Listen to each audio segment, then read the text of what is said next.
That'll start in about 30 seconds. And Di, could you start the live stream, please?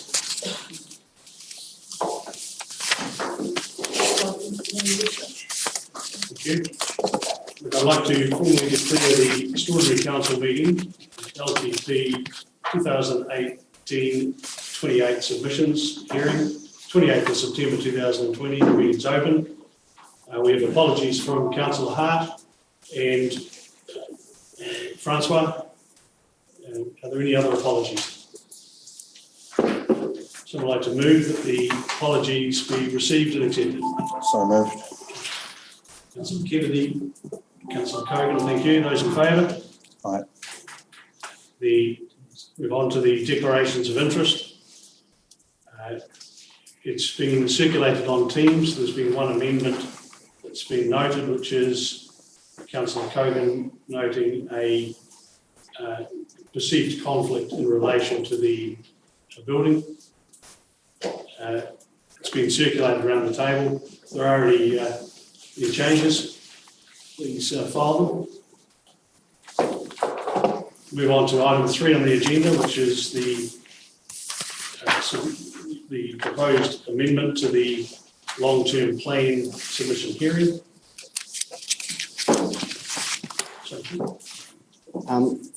Sorry, Your Worship, is there? Are we going to discuss whether or not those reports are released publicly before the meeting, rather than in committee? They're in confidential. Yes, receiving reports. The position is that the reports will be received in confidential. If the council elects to buy the building, the reports will be released. If the council elects not to buy the building, the reports won't be released without the permission of the owner of the building.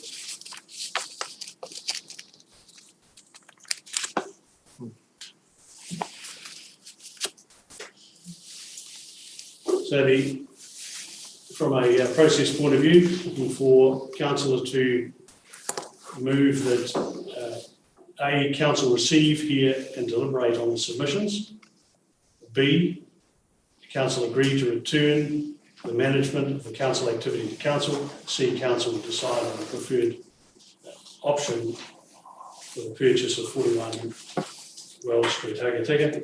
And I'd now like to invite the submitters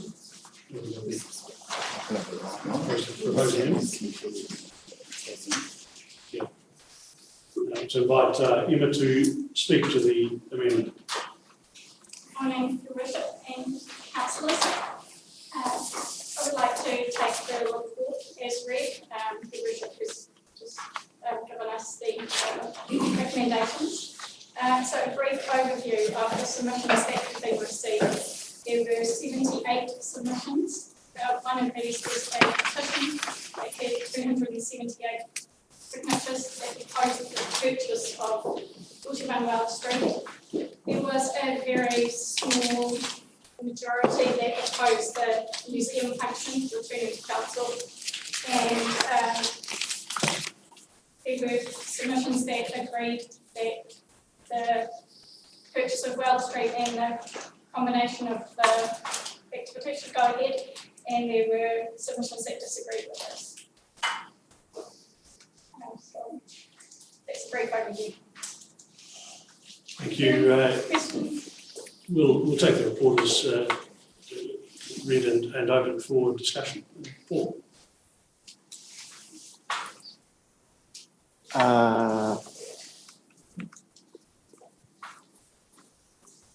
No comment. I look forward to hearing the submitters and their opinions.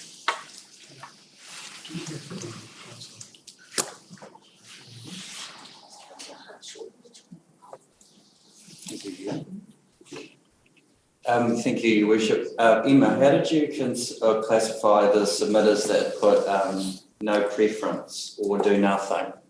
Where submitters who submitted a submission who did not choose either of the specified options, but simply discussed the matter that they were interested in. So the do nothing option, status quo, hasn't really been considered though in the staff report, has it? in terms of you've given weight to people that are for or against, but no consideration of the do nothing status quo, So do nothing, which effectively means against. yes. So do nothing was put as against both, disagree with both the topics. We said that they simply disagreed with one option, and that's where it's.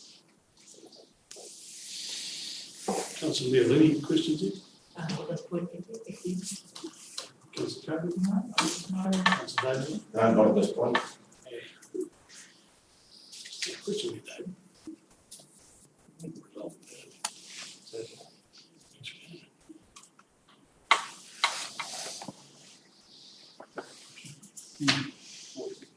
Is it appropriate to resolve it at this time?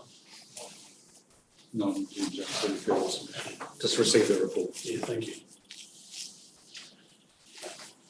I think at this stage we move on to invite the submitters to speak to their submissions. And the first one is Sonia Barker. Thanks, Sonia. It's great having Barney always first. B. A, B, no matter. It's not really great at first. I prefer to be last, but anyway, someone's got to start. So thank you for the opportunity to speak today. First of all, I just would like to hand around my rates demand, and I've highlighted our rates, total rates, and also particularly the PM rate, just in case anyone doesn't know what that is for commercial businesses. So my name is Sonia Barker, and I am a business owner, director, and ratepayer. I'm passing around my most recent rates demand so you can see how much Western District pays me for rates. Please note our toilet pan rate at $371.85, and we have 16 of those. I doubt my thoughts and concerns here today will have any impact on the decision you're all supposedly going to make after we leave the building. However, you shouldn't expect to get away with a purchase like this without some considerable opposition, I believe. I was first made aware of this deal from a member of the community a few months back. At the time, I thought, how on earth can we afford to buy a building when we're about to dive into a recession? However, in the light of possible cost savings, it had me thinking it may not be such a bad idea. On obtaining the consultation document, I was disappointed that it had lacked the information required to make an informed decision and that the building report was not forthcoming. Then, thankfully, a previous interested party in the building made available their commissioned building report. And oh dear, a report showing Mountain J was as low as 15% of the national building standards. A leaky building with earthquake issues and an estimated cost to fix the weathertight issue alone at $500,000. $500,000. We cannot afford this building, and in its state and in our current environment, there is no rush of buyers for Mountain Jade. Why is this proposed purchase being pushed through and due diligence not being undertaken? Councillor Cogan, you are quoted as saying that there was sufficient information for the consultation document to go out to ratepayers. This is simply not true. How can any ratepayer make an informed submission when they had little idea of costs? Councillor Martin, you're against the purchase and you need to be vocal about that and your thoughts in the community on the issue and represent the ratepayer and be our voice when the majority oppose this purchase on Mountain Jade. On Friday, we are told that the reports we are paying for on the state of Mountain Jade are not going to be made public. Why? It's our money you're spending. Why on earth would relevant information be withheld? Please take some time, councillors, to consider this conditional sale and make your decision on the fact that we are heading into a deep recession and Mountain Jade in its current state is not fit for purchase, let alone occupancy. Does anyone have any questions? Thank you, Sonia. We'll open it up for questions, please. Paul. No questions, thanks. Councillor Kennedy. Thank you for your submission, Sonia. I don't think I do have any question for you. I think it would be good, perhaps it's been explained before, but in this setting, Simon, to explain exactly why these reports aren't being released. So just a point of clarification, and I understand it's frustrating in terms of the information we've received as council has not been shared. The fact that the point is, one, the reports haven't been received by council yet. Two is the fact that this is a commercially sensitive consultation process we're undergoing. We're still doing due diligence with the owner, so we can't share anything that's commercially sensitive to the public unless we go through and purchase it. Post-purchase, we can definitely make the information that has been provided public. But it's commercially sensitive, it affects the value of that building.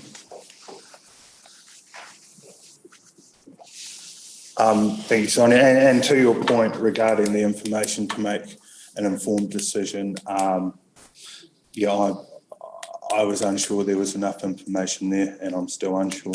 Thank you. Councillor Martin. Thanks, Sonia. Just for clarification, this is this just showing the amount that you pay?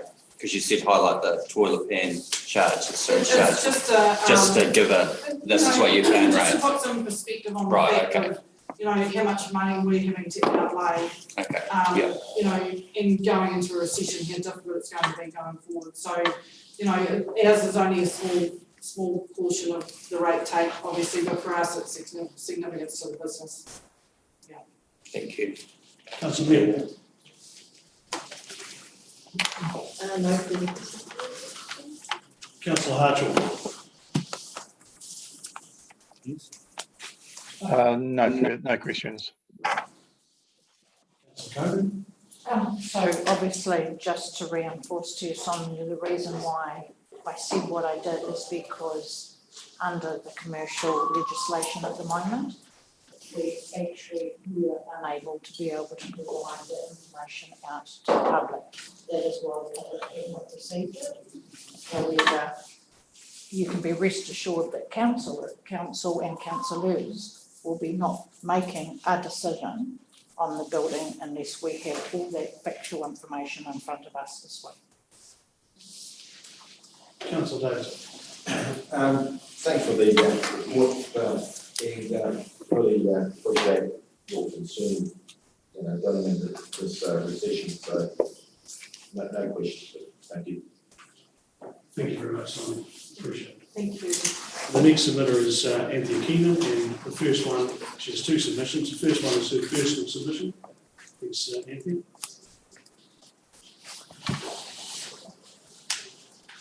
Good morning, council, and thank you for bringing me back to this where I belong. In my pocket, I have my father's Bible. I also have in my pocket a police volunteer award. I'm a long-term Westland person. I'm a great-granddaughter of Sarah Ann Ralph, who came to New Zealand in 1855 and built Government House. We connect to this. This is our New Zealand. We are too small of a country for such divisions. You have ours in our ratepayers group, submission and petition. We have encouraged people to sign and have their say, come forward, rather than the set up consultation submission format as set out by council. It is 4 years now since our Carnegie building was fenced off, and since then, much of our pioneer history, our replicas, displays, metal work, where is our pictures that belong around these walls of our pioneers working? Gone. We stand strong for our pioneers, all they've done and sacrificed to build New Zealand. Is that right, people? We stand strong. We are questioning why council breaches the Local Government Act. and refer you also to section 14. The principles of transparency, openness. An expensive change to amend a 2018-28 long-term plan when I've already spent 2 years with the Local Government Commission here. We need cost-effective efficiency.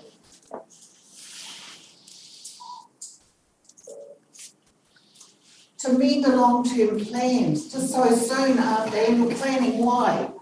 Why did you do that? This plan or proposal now states that following purchase of that building,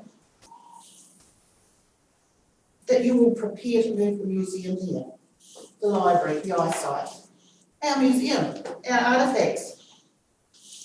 When we ratepayers have sought in various forums throughout New Zealand for cost-effective efficiency. Now we're in an economic decline.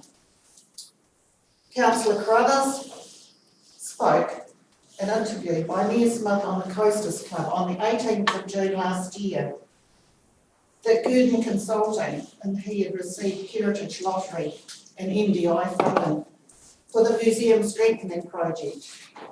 Or is that a different plan?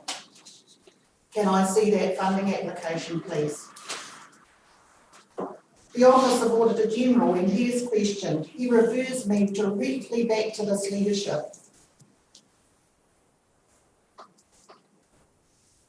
What does Council see as significant and what is not? How are Council engaging?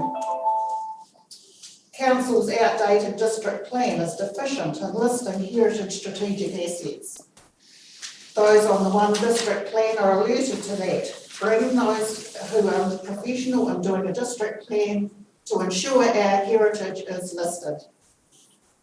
Your significant engagement policy, which was reviewed around this table, December 2019. There are heritage items of significance which don't appear. The policy and the plan differ, yet the wilderness trail is listed. That was not supposed to cost ratepayers anything, according to Maureen Pugh. And we know well how much it has cost, more than we'll ever know. And enlisted in there too, in their strategic assets, is Westland Holdings Limited. In my opinion, they are liabilities.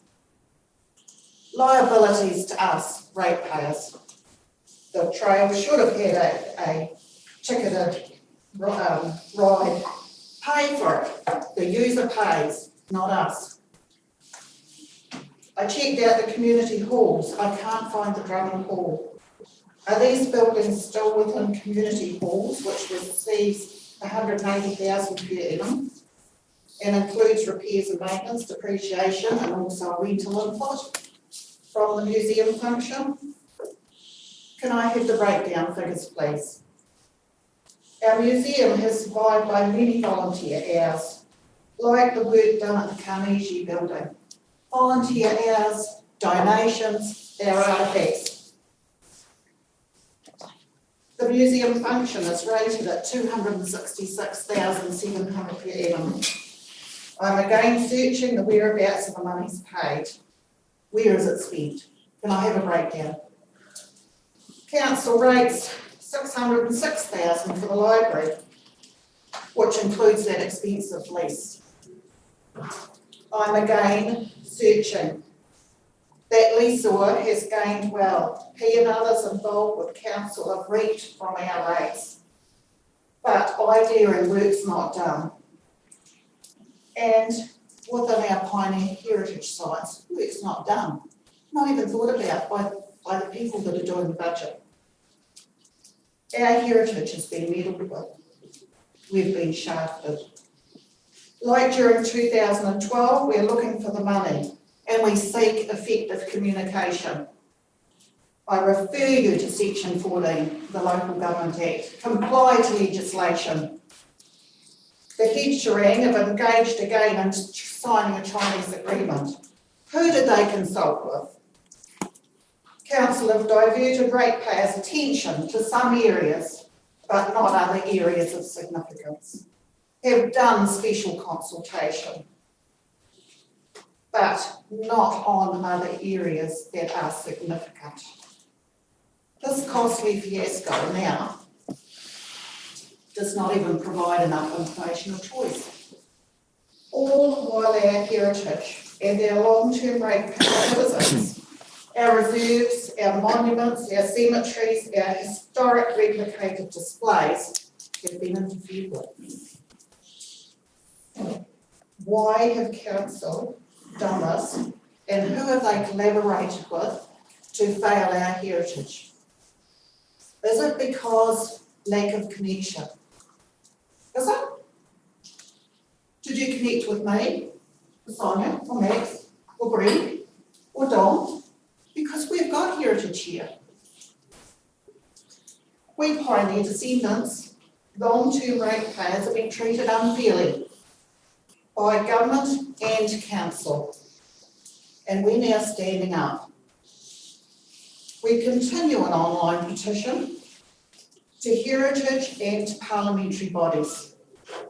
You can read some genuine and valid points on that online petition, which is carrying on. They also make their comments. We seek priority and righteousness. We are not to be excluded or treated lesser than others in governments who we speak out often about being out of order. I shall leave you a list of debt reduction suggestions, which I have given out before, but you may need to update yourselves, and you can either use some or add some more if you pass those around.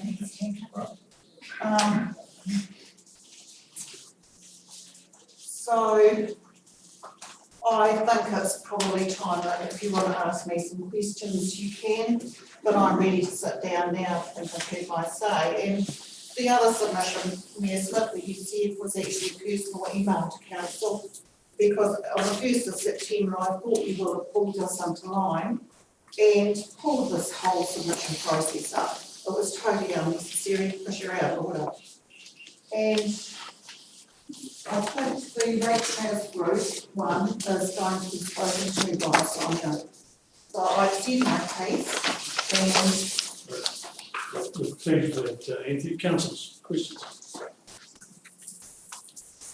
Anthony, I do have some questions if that's all right. Just to clarify a couple of things, I'm just looking at your submission now, page 12. Is that correct? The one? that's a personal email. Is that the one? So yeah, and I'm not speaking to that because. What one are you speaking to? Sorry.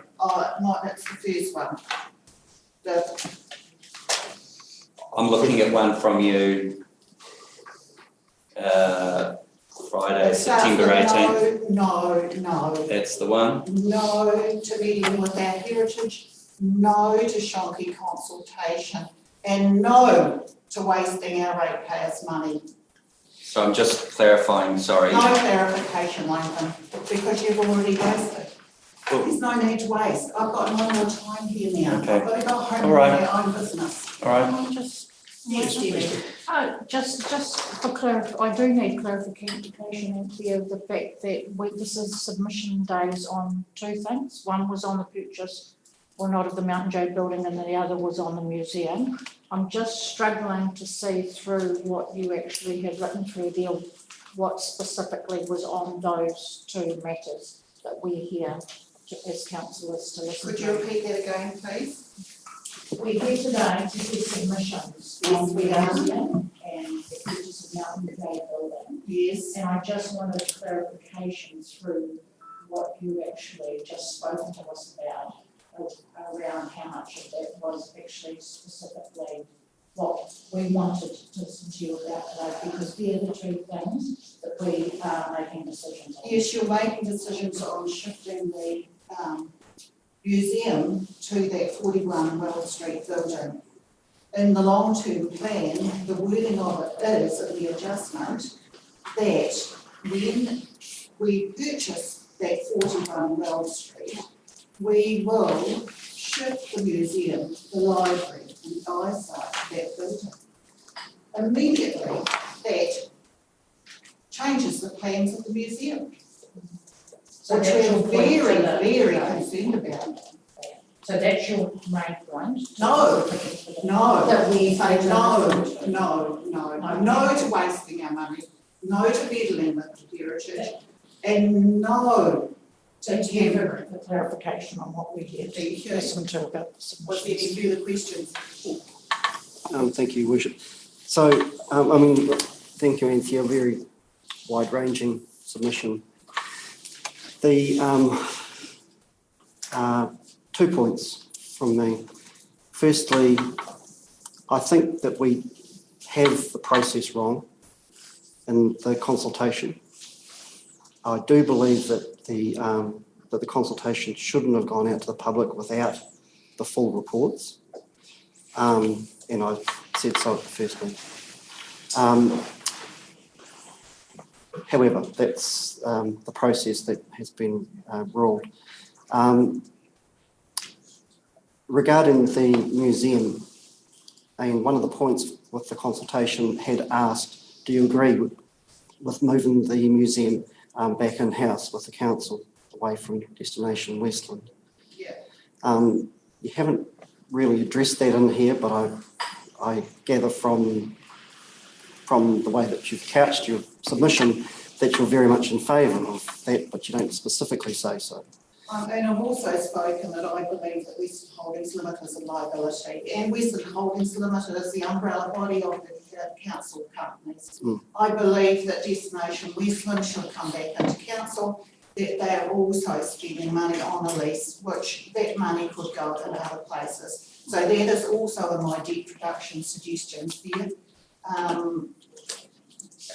Melanie came and spoke while I was at the museum, and I've explained to her too that you don't put everything in one street. We've got our monuments, we've got places, you have a leaflet, you show those visitors and experts where they're coming in, our heritage and where those sites are.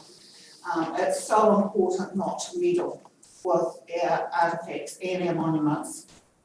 Destination Western, I think I need to refer you back again to the significance and how what's listed on those as strategic assets and who manages that.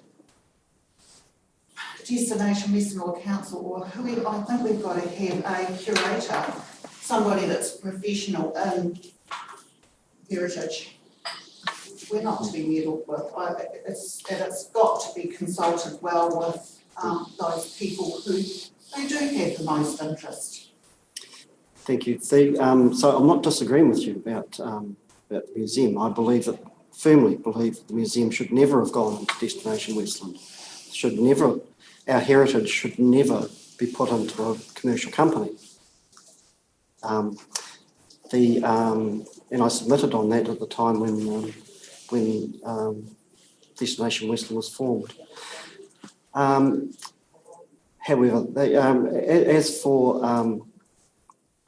your comment about us of long-term interest and etc., there are people around this table too, Anthea, who have pioneer heritage, and I can look around here and I can see at least 6 of us that have pioneer heritage here just as much as you do. So we have our heritage in mind and in heart very much. So it's not only yourself, but I can understand where you're coming from in standing up for the heritage, but don't cast aspersions that everyone around this council has no interest in the heritage, because that's not fair and it's not true. I stand up for heritage at this meeting constantly, and for the museum and the museum staff, and I always will. And as for the One District Plan, I fully agree with you on that the current district plan is very lax in terms of heritage, and that's very much been addressed in the One District Plan. It's front of mind, and you can be rest assured of that. Thank you, Paul. And I do respect what you're saying. There's different people. We have 2 people or 1 people now in 2020. Our heritage back there is different to what it is now. And I do expect that those people that have the most interest are consulted very well. And that is in our legislation. It's well reported. And we must go back to that Bible, because that's our sovereignty. That's our treaty. We're to be treated as equal subjects, the British and the Maori people. Yes, I'm not talking about biculturalism or monoculturalism. I'm talking about West Coast heritage, where you were on about that people of most interest. And what I'm saying is that there are people of most interest under your definition around this very table. That's right. And you need to be conscious of that. I am very conscious of people of most interest, but I expect the council, as governance, to respect those people out there that have got most interest. Because to me, the council really has gone wrong. So that's why I'm coming here today to speak on behalf of those people out there that have most interest, because the council have gone wrong. Yes. So I had to stand strong. Thank you. And thank you. And All I was trying to say, Anthea, was that you can be rest assured that we do take into account people of most interest, because we are people of most interest as much as you are. yes, And so we do. It's not just those people over there. It's us people here as well. yeah. And we do. But I accept what you're saying. Collectively, we the can council. argue until the cows come home, and I've said that before. Mm. But there are people of most interest out there. And the people, I think you will find in heritage, if you go up to Shantytown or those people there, you'll find that they have got a lot of knowledge in heritage. And so we have to make sure we go to the right people, and whatever subject we're talking about, whether it be heritage or whether it be the Butler's landfill or whether it be the sewage ponds, we have to go to the people of most interest. People who professionalise and have got that knowledge, you have to get the facts. If you haven't got the facts around the table and to get the right advice, then your decision making is going to be out of kilter. So that's why I'm coming. My time's precious too. Thank you. Move on now. Emma, can you just clarify, are there two submissions? In the run sheet, There were two submissions, yes. Okay. Two separate submissions. Right.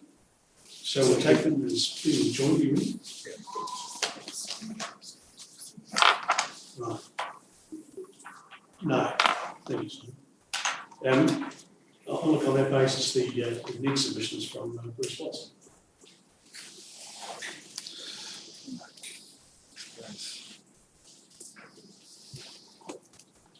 Bruce? Worship the Mayor and the councillors, thanks very much for the opportunity to speak today. And I'm speaking on behalf of my wife Claudia, Candice and myself. We jointly put in submission on this issue. And to say that both Claudia and myself have had many years of experience in hearing museums, with eyesights, visitor centres, and with even libraries at times, and in my case, both in New Zealand and overseas. So this is very considered. Our views are very considered from that background. We do want to congratulate council for working on trying to improve the museum by running eyesight services. We just don't think this is the best way of going about it. We certainly don't think that the one building fits all option makes sense. And we don't think that the case really only considers that option. We think there are a lot of other options to be considered, in the sense that there's all the appearances of a knee-jerk reaction. Yes, we've got COVID-19 and the building's been banned by its current owners in terms of its current functions. And yes, we should be looking at the opportunity of what could be done with that building. But it is a fantastic commercial site. That building will look after itself in the end. Sure, the owners may have to take a bit of a hit because whoever goes in there and buys the building will have to spend money doing it up. But it's never going to stay empty for long because it's in such a prime commercial site. And as another submitter just mentioned, there are other places in town where the library is at the moment, with museums and so on, and even in this building, where the functions that we're talking about today could still be located or moved to without having to move them over there. So those options really weren't put in the discussion paper, which is why Claudia and I ended up taking the do nothing option. But we really do believe the council should not do nothing. It should now get on and investigate these things properly. I just want to give you some ideas of options that should have been considered, could be considered.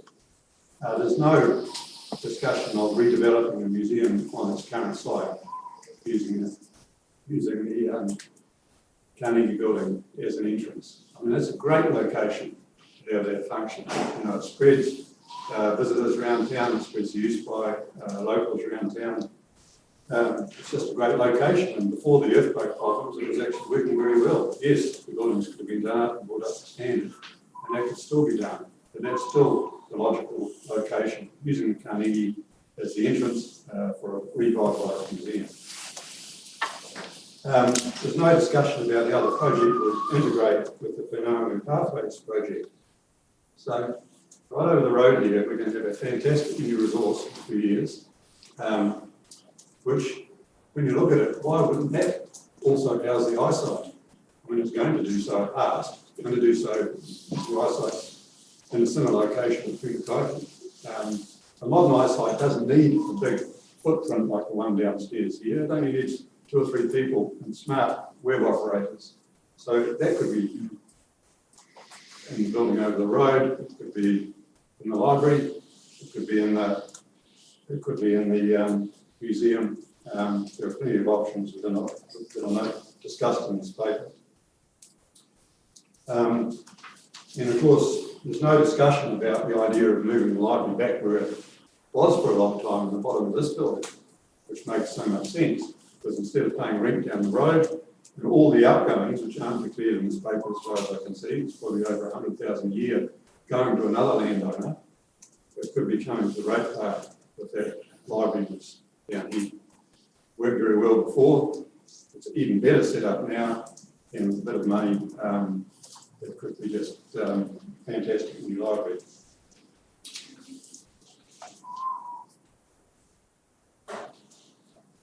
And so I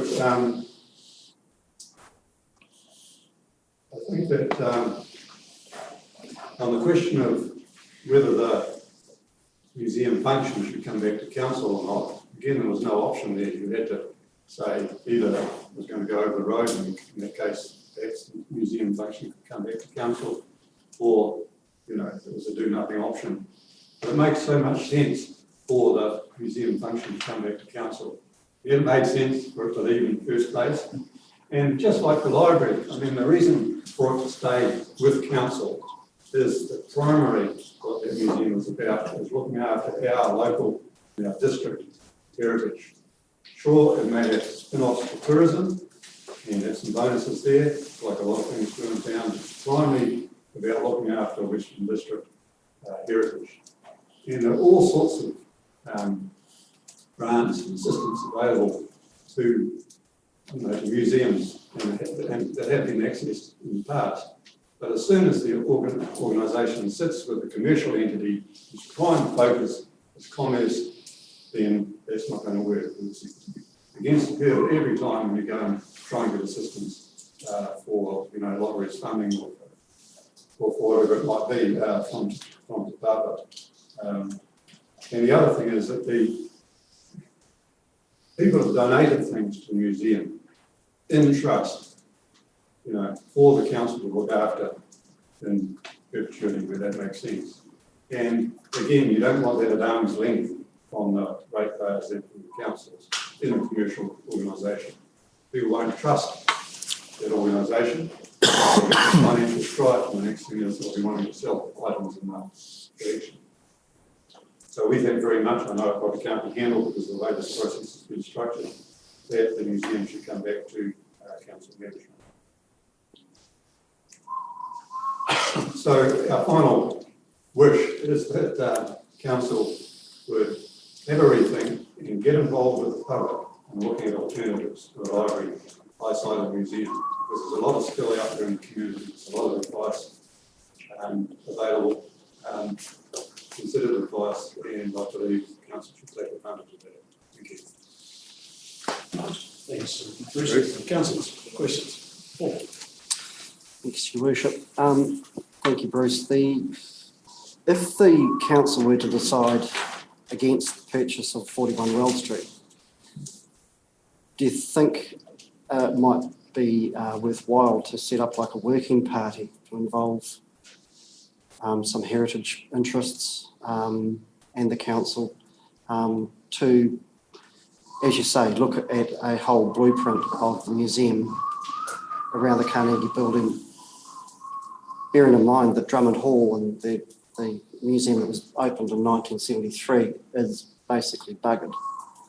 And it's prone to inundation, and the floor's cracked and subsided, and there's all sorts of problems with it that haven't been revealed publicly. But however, the site though, McAndrews Square, has a lot of space. The Carnegie building itself is not really fit for purpose as a museum per se, but certainly around it as an entranceway, and then around it could be. But would that be? Is that what you're talking about? That we need to look at a blueprint? Whatever we call it, some sort of think tank. Before it gets too far down formal processes, to bring a group of people together, you can work with council, work through the options, not just on the museum, but that's in the library and the eyesight as well.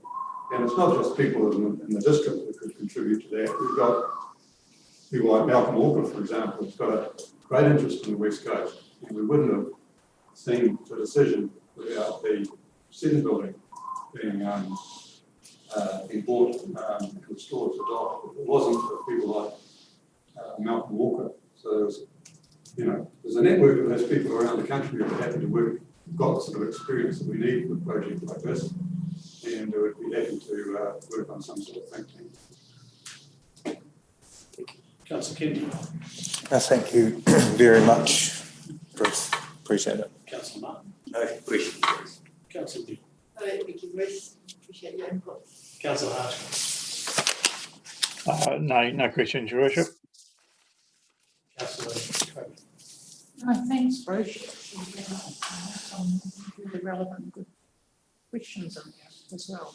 Good conversation. Thank you. Councillor Davis. No, thanks, Your Worship. Good report once again. Bruce. Look, thank you, Bruce. It's appreciated.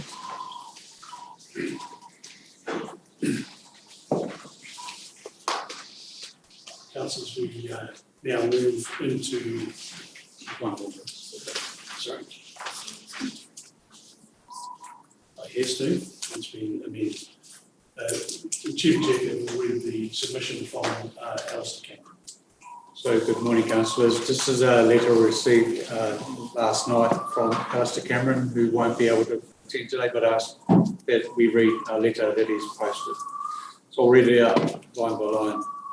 So my submission opposing the purchase of property at 41 Weld Street, Hokitika. I will not be speaking to my submission on Monday morning, but request that this written submission be presented. The reason for this being that the information that the council holds, in which there is a significant public interest in supplying, has not been supplied to me. Please consider this a formal request under the Local Government Official Information and Meeting Act 1987 for a copy of the independent building and detailed earthquake assessment report for the building, a copy of any documents that the council has obtained as part of its due diligence, and copies of any correspondence with the building owner. In contemplation of the council refusing this request for information, I wish it to be known that I will be seeking the review of any such refusal as a public interest far outweighs any commercial consideration. I am bitterly disappointed that councillors have apparently not had the wisdom to insist that the Mayor and the CE supply this information to the ratepayers of Westland. I would like the courtesy of a reply as to why this has not happened. This hearing on Monday should easily be delayed until the vital public information is made available.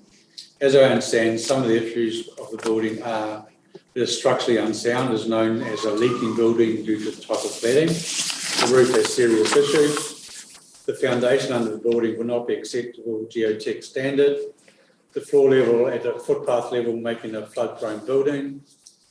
In comparison to this building, Western District Council office buildings across the road has a much higher floor level. If this building is so desperately required to house the library and museum, why not build a new building, purpose-built building that would accommodate these two on council-owned land with a floor level well above sea levels? I would suspect the ratepayers would rather accept this, which could provide, if done sensibly, significant cost savings. Regards, Alistair Cameron.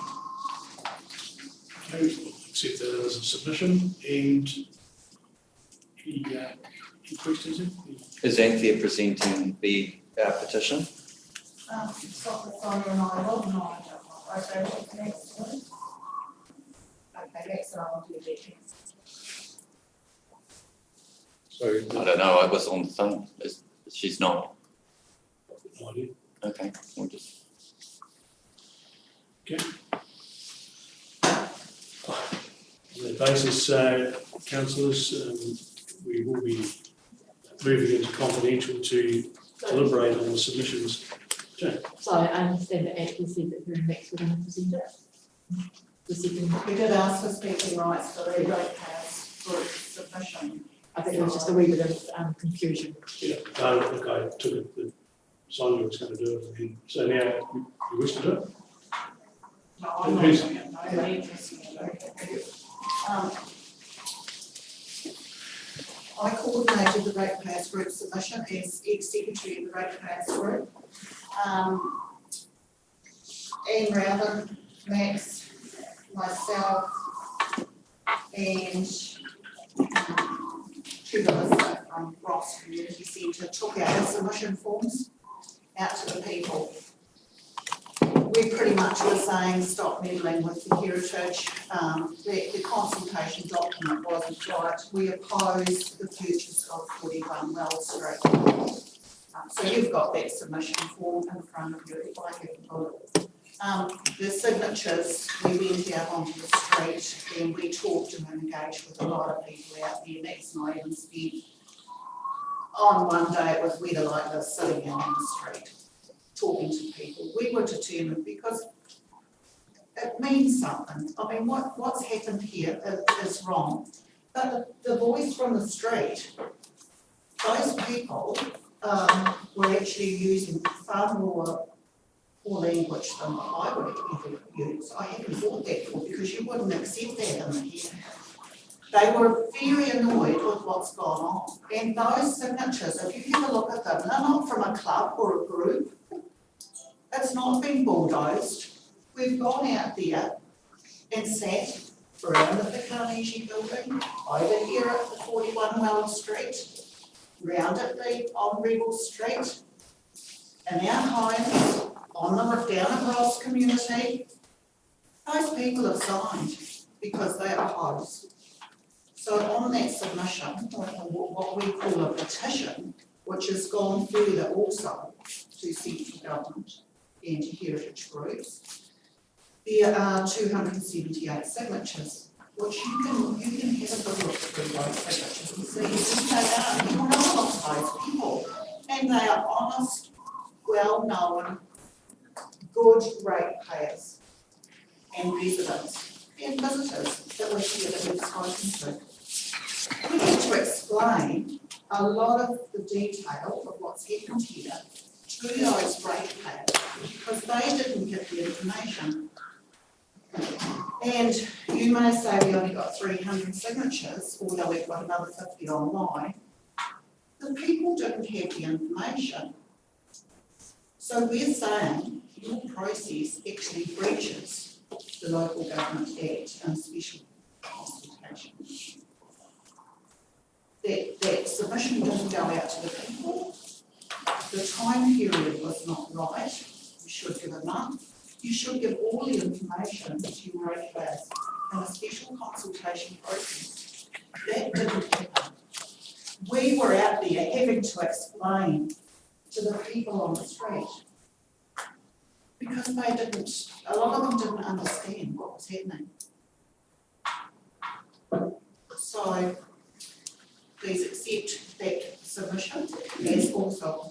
And we think that because there were 600 signatures to stop the Pioneer statue from being moved, which was ignored by this council, we are concerned that this council will ignore those signatures against the purchase of Mountain J and the proposal to move our assets into a building we know nothing about how much will cost to upgrade and totally unsuitable. So we still hold on file those over 600 signatures and the submissions that came to council at that time regarding the Pioneer Monument, because there were resolutions on hand, 2 resolutions. The 150th committee was undermined because council didn't allow the time to get the proper consultation process, which was supposed to be. So that's why we're standing here again, because council have done wrong time and time and time again.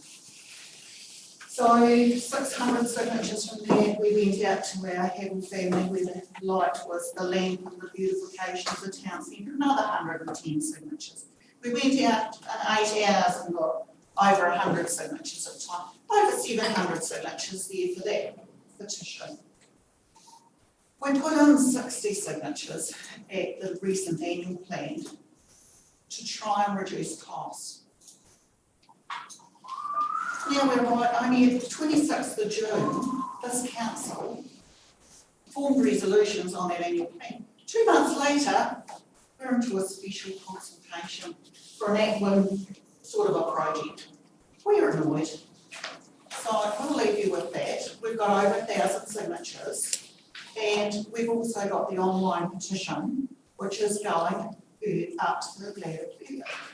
So we will continue. Questions, Councillor? Yeah, thanks, Anthea and Max. How long would you say you were out there on this petition? We were doing 2 hours for the last 3 weeks, so probably 20 hours, and that's without the administration costs and photocopying. Yeah. I can tell you, Councillor Kennedy, almost 2 hours every morning of my time is spent on council. And I suppose the next question is, and I'm asking you to kind of comment on something. So you've got 278 signatures. Yeah. Now, we received in total 78 submissions regarding the proposal. How can we better, we're obviously not engaging people enough that they're willing to sign a petition, but not the submissions received, you know? I wouldn't go by your numbers. I would go by the quality of information you receive. And unless you give out information to the ratepayers in the first instance, how can they make it? How can they some people they had no idea what was happening. Because this is a special consultation, yet our ratepayers didn't have the information. Very wrong. It's very wrong. And even when I came to get the information for the submissions, I was refused. And the only way I could get it was to ring our local representative in Parliament, the secretary, rang the council, and then I was delivered the information. Everything was asked for online originally. I'm not the first or the last person to ask for that information. A lady from France came up to try and get it, and she was refused it. It still hasn't got it. And this is not the way to run a consultation for the council, because how many people do not have computers? Yeah. You cannot go online. This is a disgusting way to deal with the public, the ratepayers, who are actually the owners of the assets. Councillor Martin. Thank you. Can I just clarify a few things, even though before you said I couldn't, but I would like to. Is this petition on behalf of the Residents and Ratepayers Association? No. We don't have a ratepayers association. Oh, it's just you've alluded to a Ratepayers We have a Association. formal ratepayers group. And we meet regularly, probably nearly every second day. Is that the named signatures gained by people? Anthea, Max, Nancy? Those people took the Trevor. petition forms out again. But we have a lot of people call us and we informally, every day there's phone calls coming to us. Oh yes, but in terms of this, you've talked about a resident ratepayers group. Is there a resident ratepayers group that you represent? Yes, it's an informal group. Informal group. Okay. It started way back in 2011 or 12, and some of us are original members of that group. Then it was folded, wasn't it? We also an association because we had the likes of Ms. Grant discrediting us and trying to say that we weren't a formal association. So we went to being, we registered as a ratepayers residents association. Since then, we've had quite a lot of members that have passed away.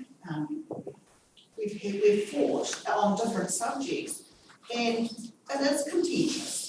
There are a lot of people out there that don't want to be involved. In the ratepayers group? No, No. with council issues. Oh, okay. And Council issues. We have informal members who we contact or they contact us every day. I had 2 phone calls last night. One was about, the rock protection going from there up to the canary. What are you going to do about it? Well, what do I do about it? Why don't you do it? I say, you get in there and say it.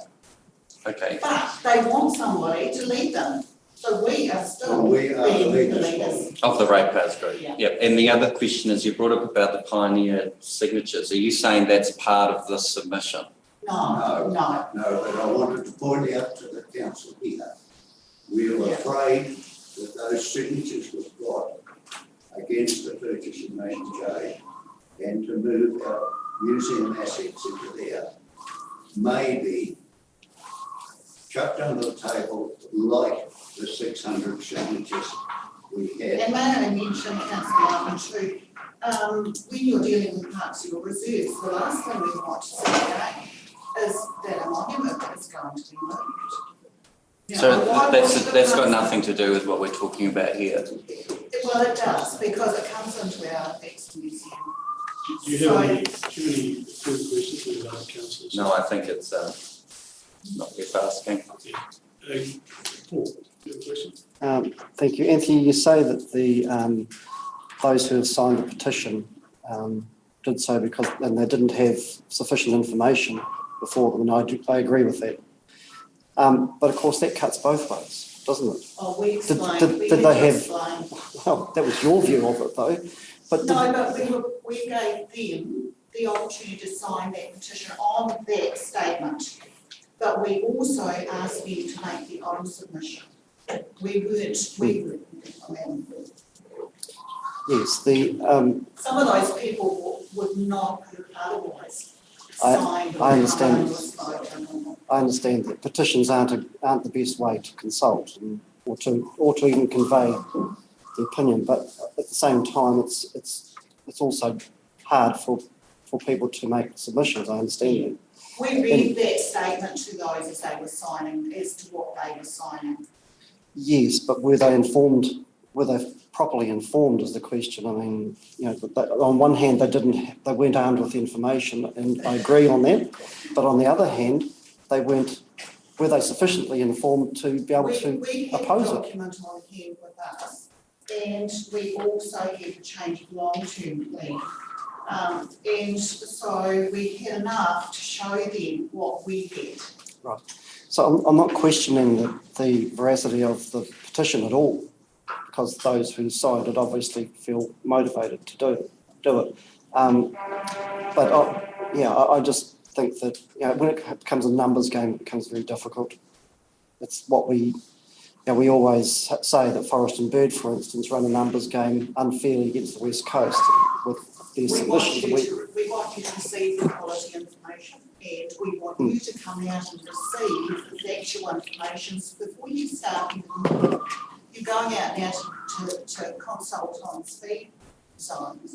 We'll surely consult with Westroads and Ministry of Transport before. Gather that information before you start costing us again. This has cost us a lot of time having to go out. I'm doing your job out there. Thank you.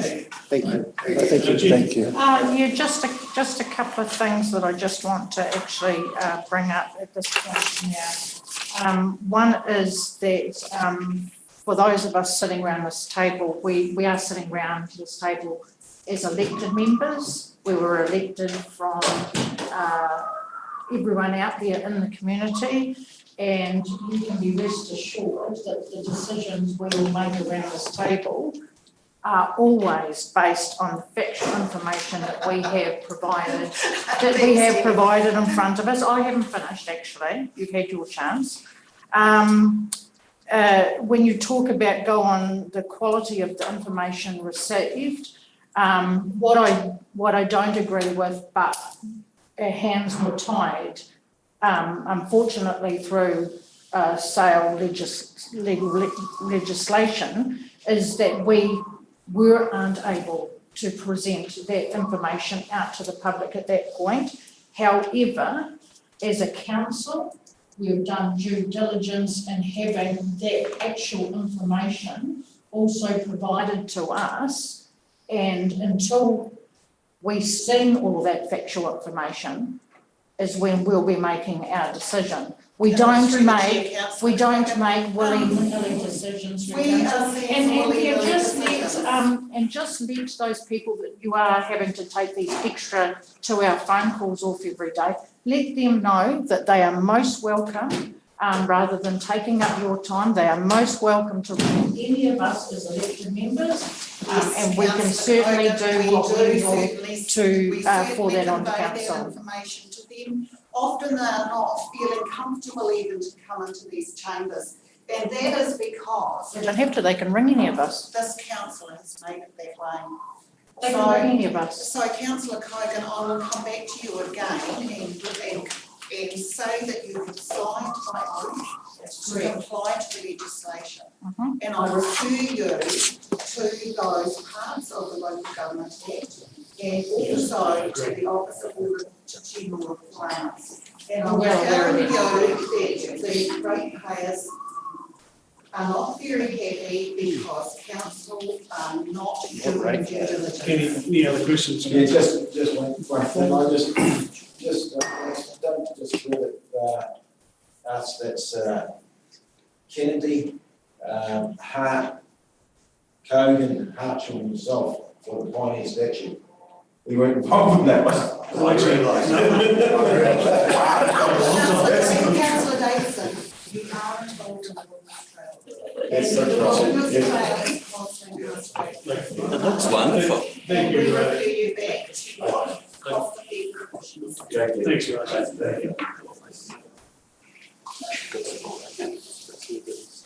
Nice. We'll move into confidence or something like to move. Pass those resolutions. Sure. Pass first. Yeah, okay.